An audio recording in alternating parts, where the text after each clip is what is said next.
So, guys, I had to go to a traffic court in New York City yesterday. This particular court was in the five boroughs. And in New York City, in the five boroughs, it's what they call a all or nothing court, which means you can't plea anything down. Either you're winning the case or you're not. For example, let's say you get a ticket for, I don't know, seatbelt, right? You get a ticket for seatbelt. And sometimes you can go to court and you can either meet with the police officer or the prosecutor before you go into the actual courtroom. And the cop may say, look, I got you for seatbelt and that's like 3 points. But if you plead guilty to a brake light, it'll be no points and you just have to pay a fine. New York City, the five boroughs do not work like that. Whatever you're getting, whether it's a seatbelt or stop sign or speeding or whatever the ticket is, it could be anything. You are either getting the full brunt of it or you're getting it totally dismissed. Now, one of the things I noticed when I walked in, when you walk into this court, I've been here a couple of times, but not in a long time. When you walk into the court, they have signs everywhere.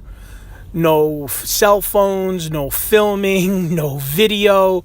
Put cell phones away. Do not turn on cell phones. I mean, it's on every wall of the in the courtroom, and they'll have specific benches. So this room had benches on one side for police officers, benches on the other side for police officers, then like a bench, not in the back, but like almost in the row of benches. So there was like 3 or 4 benches just for police, and all of them are on their phones. So if you pull out your cell phone and you start to like either talk on it or you're taking pictures on it or you're doing whatever on it, the judge, or usually it's the judge, will tell you, you put that away, or tell you to get out. And the cops are just sitting there and they're scrolling on it. And one of the girl cops was sitting on the bench beside me. There was 2 guys. There was a girl, and this one cop, she's like on her Facebook, and the other cop is like on his Instagram, and they're just scrolling away. Now I'll tell you another thing about this court. You will 90% of the time get convicted in New York City of whatever it is that they hit you with. It's very hard to beat. Even if the cop is somehow in the wrong. Of course, as I'm sitting there, what happens is that you get called up to the front. The cop makes the judge makes the cop talk first, and the cop is like, I was sitting on 187th Street, and I was facing northwest, and I saw a car coming southeast, and through my windshield I observed him doing this or him going that, and when I pulled him over, I identified him. So the cop gives like this detailed testimony, and usually the people just standing there and they're like, I don't remember doing that. They don't give any sort of defense. And the judge will say, well, there was enough information here for me to determine that this violation happened, and then you're guilty, and then you get like the fine and the penalty you have to pay. If you ever get any sort of ticket, at least in New York, or if you're going to have to go to court to try to fight this, have a list of questions.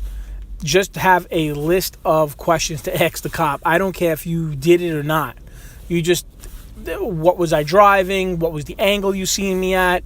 Was there somebody in the car with you? Did he also see me? Who was driving the car? Anything. Were there pedestrians in the street? How many?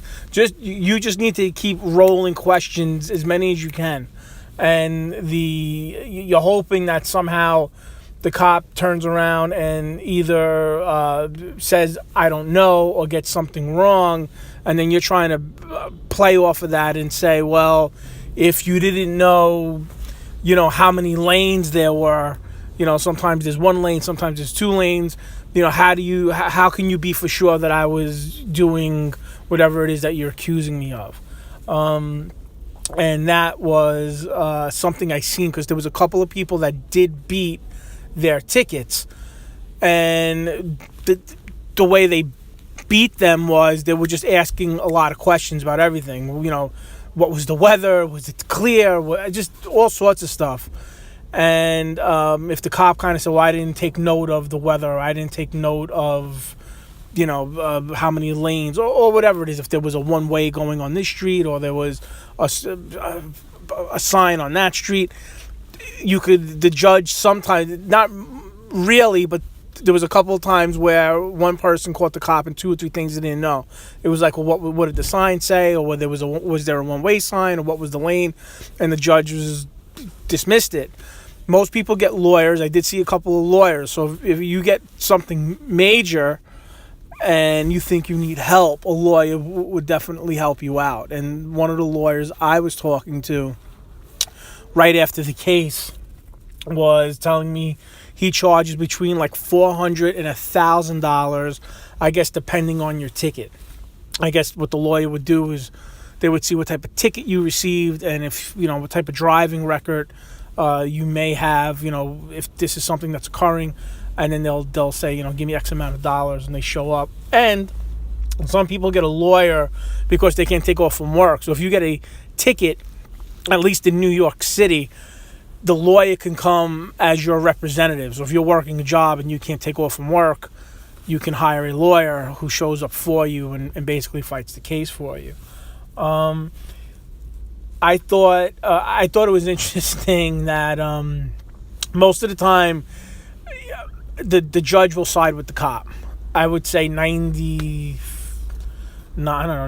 of the time, maybe a little bit more than 90% of the time, no matter what, even if the cop had things that were wrong, the judge would side with the cop.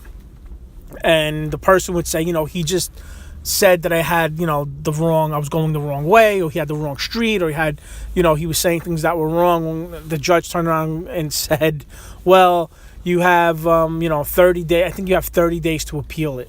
You have whatever the fine is that they give you. You have 28 days to pay it, but you have 30 days to appeal it. So if you get something that's not in your favor, or you don't like it, you can appeal it, and whatever happens after that happens after that. I'm not sure if you have to come back to court again or somebody reviews it, but you can appeal it. I thought that New York City is a very liberal city. It's very for, it's this thing for the people. But everybody that was coming into this court looked like they didn't have 2 nickels to rub together. And the court does not give you a break. There were some people that were coming into this court and they were like, I have no money. I drive a car for a living, and, I got pulled over just because, I might have made a U-turn, or I didn't see something.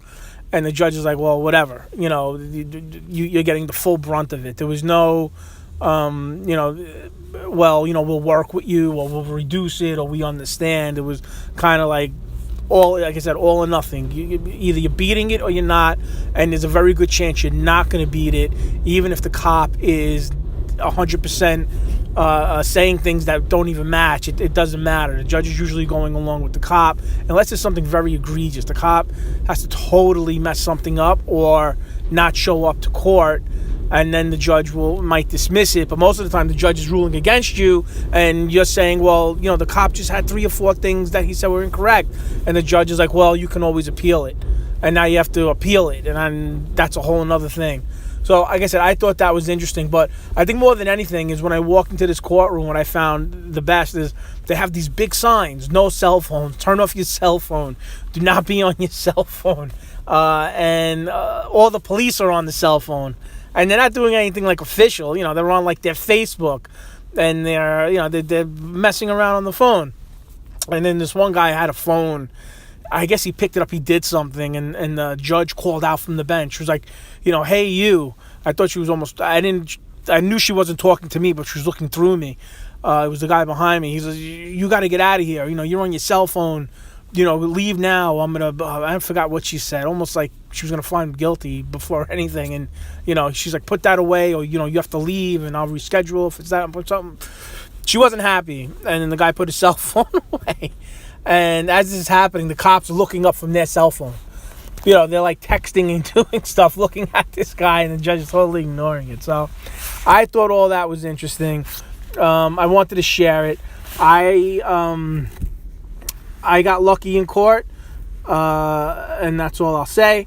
But if you have any other experiences, like I said, this is New York City, so I'm in the 5 physical boroughs. Once you go outside of these boroughs, things are different. You do have that option to plea things and talk with the police, and they'll work with you a little bit. New York City, not so much. And that is it. So hope all's well. Like, subscribe, tell me your stories if you have any. God bless. Talk to you guys soon, and that's it. All right. See you later. Bye-bye.